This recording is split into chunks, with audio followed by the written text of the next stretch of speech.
Power of not reacting. How to control your emotions. Gautam Buddha motivational story. Once upon a time, there was an individual who sought guidance from Gautam Buddha regarding the control of their emotions. Struggling with anger and frustration, they yearned to manage their feelings more effectively. Buddha warmly welcomed them and motioned for them to sit. "I will share a story with you," Buddha began. Once in a prosperous kingdom, there reigned a wise king. One day, he decided to visit a neighboring kingdom, known for the wisdom of its ruler. Upon his arrival, he was greeted with great honor, and a grand feast was prepared in his honor. However, during the feast, the king noticed a fly in his soup. He was disgusted and promptly ordered his servant to bring another bowl of soup. The king of the neighboring kingdom witnessed this and calmly spoke, "Your Majesty, please do not be angered. It was merely a small fly, inconsequential." The king replied, "I cannot tolerate such things. Even a small fly can disrupt my mood." The king of the neighboring kingdom smiled and offered valuable advice, "Your Majesty, let me impart a lesson.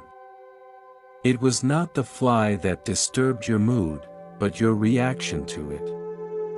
You possess the power to control your emotions, do not let them control you." The king comprehended the wisdom in these words and returned to his kingdom. From that day forward, he began practicing the art of not reacting to situations that had previously triggered his emotions. This enabled him to maintain composure in challenging circumstances and make more considered decisions. The power of not reacting serves as an essential lesson for us all. Often, we react impulsively to situations, which can lead to negative consequences. Reacting with anger and frustration can harm relationships and hinder clear-headed decision-making. Nevertheless, it is crucial to understand that not reacting does not mean suppressing our emotions. Emotions are a natural part of the human experience and should be acknowledged. Instead of impulsive reactions, we should take the time to process our emotions and respond thoughtfully.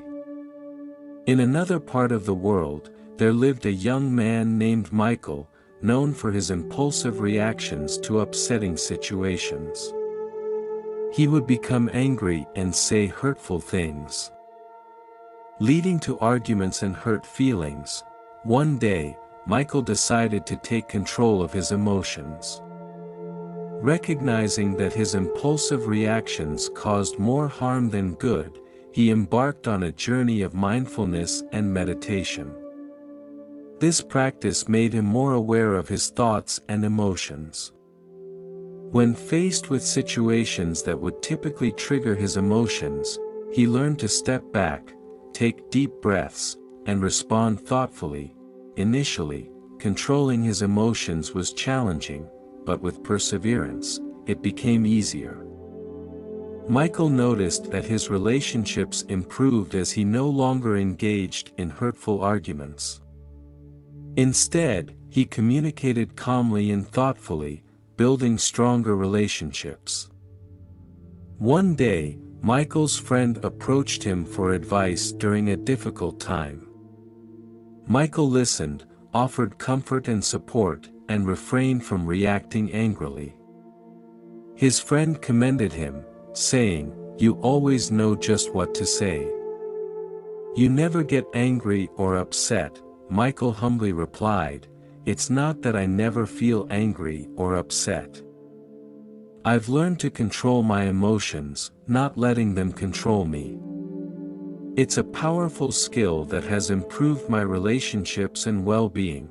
Over time, Michael became known for his calm and thoughtful demeanor, skillfully handling challenging situations.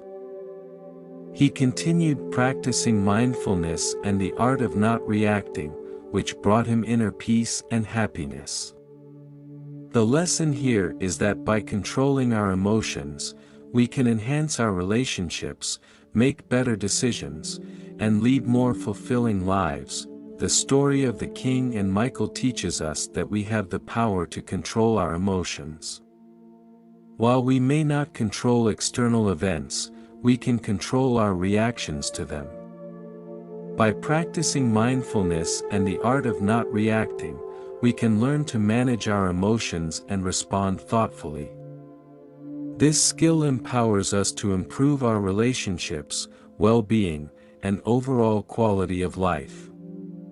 Anger will persist as long as we nurture thoughts of resentment. But it will dissipate when we release those thoughts. In this collection of wisdom, we are reminded of the power of controlling one's emotions. The ability to manage one's reactions and emotions, rather than being driven by them, is a source of strength and resilience. It is advised not to be led by reactions but by deliberate actions. Peace is found within and should not be sought externally. In controversies, anger diverts us from seeking the truth. The root of suffering lies in attachment, and the practice of compassion leads to happiness. Letting go of attachments, whether to things or people, leads to freedom and happiness. The mind plays a significant role in shaping our lives. The moral of these teachings is that our thoughts and reactions determine our character and the course of our lives. Letting go of anger and resentment is crucial for inner peace. Holding on to anger is self-destructive, and conquering oneself is a greater victory than conquering others. This collection emphasizes the importance of mindfulness and not reacting impulsively. By taking control of our emotions, we can become more compassionate and make a positive impact on the world. The sayings highlight that happiness comes from within, living in the present moment, and being true to one's best knowledge. In the pursuit of wisdom, we are encouraged to walk the path of self-discovery and self-purification. The sayings remind us that we are shaped by our thoughts and that we should focus on the present, as both the past and the future are beyond our control. We are advised not to seek external validation but to find our inner calling. The ultimate goal is to let go of attachments, achieve inner peace, and be diligent in our pursuits. Love and compassion are emphasized as antidotes to hatred. The collection encourages us to be proactive in shaping our lives, to be thankful for each day, and to learn from our experiences. Ultimately, the teachings advocate for the power of self-awareness and the control of one's reactions and emotions.